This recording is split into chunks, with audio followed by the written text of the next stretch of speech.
Hello everyone, in this video, I will show you how to remove your invite code in the World app. First, open the World app on your phone.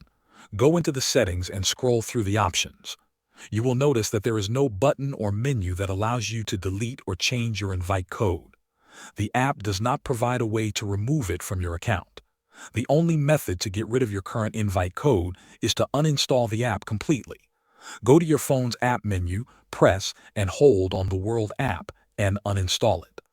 Next, go to the App Store or Google Play Store and download the World app again. Once the installation is complete, open it and create a new account. During sign up, the app will automatically give you a new invite code linked to your new account.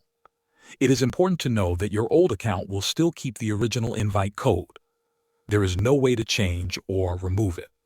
The only option is to start fresh with a new account. That is the process to get a new invite code in the World app.